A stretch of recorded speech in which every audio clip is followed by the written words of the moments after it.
This is a story about love and tragedy. It stars a World War II veteran, Lauren Bruner, and it takes place in Chinatown, Honolulu, this neighborhood. My name is Carter Churchfield, and I'm your tour guide for this video. Lauren Bruner grew up in McCleary, Washington, a lumber town, during the Great Depression. His family struggled to put food on the table, so he started working at 8 years old for bootleggers. At the age of 18, the 15th of November, he joined the U.S. Navy and after 4 months of training, was assigned to the USS Arizona. He was assigned to fire control, which meant he was on a highly trained crew that helped manage the armament of the ship by determining firing solutions to be used against an enemy. The Navy took him to the far-off islands of Hawaii, a paradise. The Navy boys would visit Honolulu's infamous red light district to blow off steam, and it was located right here in Chinatown. There were sailors on every sidewalk. The different crews of Navy ships would find different bars to make their homes. This is Smith's Union Bar. It is the oldest bar in Hawaii. It was opened in 1934 for unionized dock workers, but the crew of the USS Arizona made it their home. So this is where Lauren Bruner drank when he was a kid in World War II. Now he says the bar is pretty much the same today, but with a couple very important differences. First of all, back in the day, it used to smell like stale beer and urine. It smells much better today. Now imagine the sailors lined up down the sidewalk, and when they get to the front of the line to take shots, they're drinking bottom shelf stuff. Bourbon, whiskey, Five Islands gin. The people who reminisce about Five Islands gin all agree that if a sailor drank too much of this rock gut, his chest hair would start falling out. So this is where young Lauren Bruner drank. The walls are curved to mimic a submarine, and the men's room door has been a shower curtain for the last 80 years. Let's go check out the men's room. So here we are at the men's room. Let's see this historical setup. Ta-da! Shower curtain. Ah, privacy with another shower curtain. Oh, that's important. Yeah, you don't want someone to accidentally pull it back. Anyway, there's a trough here, and there's ice in the trough today. Really classy. Back in the day, you'd have multiple men crammed in here at the same time, and sometimes a guy'd be really drunk, he'd be trying to use the trough. A guy on the toilet would ask him a question, and he'd be like, "What?" And he'd accidentally pee on the guy on the toilet. So Bruner saw 2 fights break out this way, with men punching each other with their pants around their ankles. What was the dating situation like?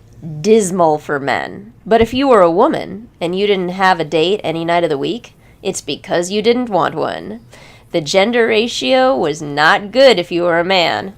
Lauren Bruner must have been really sexy back in the day because he captured the eye of a young bartender.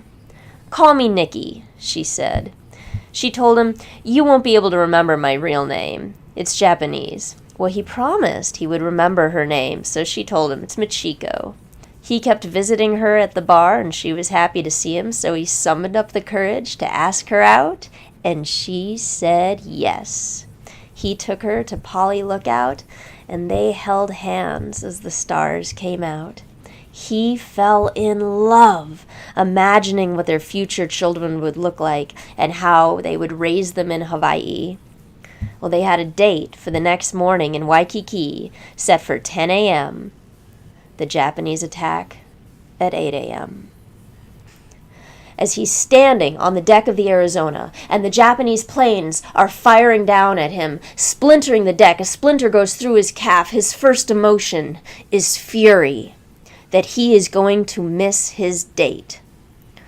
20 minutes later, things are very different. He's covered in burns over most of his body, and now he's thinking, will I ever make it back to Smith's Union to drink with my friends again? So when you come in Smith's Union Bar, you're going to see these wonderful photographs donated by survivors of the Pearl Harbor attacks, as well as survivors of the Arizona. And here you've got Lauren Bruner himself. He has circled his battle station in this photograph, right there. Now, when he and his gun crew got in that room, Lauren Bruner got a Japanese plane in the scope. He went to fire, but there was no ammunition. Somebody had to leave to go get ammunition. 8 minutes later, the bomb brought just for the Arizona hit its target. Now, it did not go off right away. It was so heavy it started sinking deck after deck, and when it did finally explode, Lauren Bruner and his gun crew were at the tip of the candle. Everybody in that room got burns over most of their bodies. The way they survived is that somebody on another ship saw them and threw them a rope. They tied the rope to the railing of the Arizona, and then they went hand over hand on the rope. Behind them, the ship is on fire and the rope is catching fire. Above them, Japanese planes are firing at them, and beneath them, in the water, sharks are frenzying. He was the second to the last man to escape with his life that day. And he wrote a book about it, and it's called Second to the Last to Leave the USS Arizona. Now, it took him 7 decades to open up about his experiences that day. Here he is at the 75th anniversary of the Pearl Harbor attacks. He came back to the bar, as he does every year, and he's celebrating his book release. And in these photographs, you see the bar's current owner, and Ed McGrath, the man who put together the book and got Lauren to start speaking about his experiences. So you're probably wondering, whatever happened to Michiko?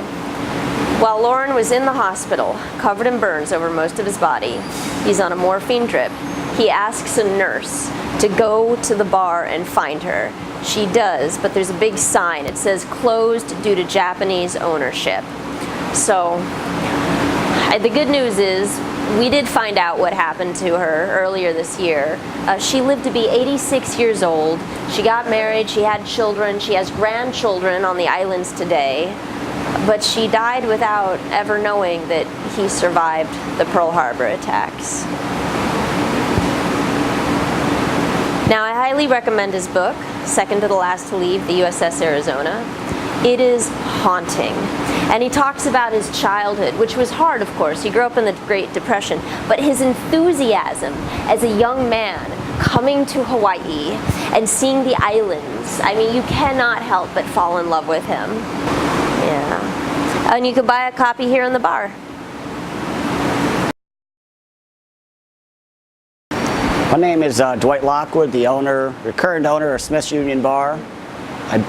How did you end up owning the bar?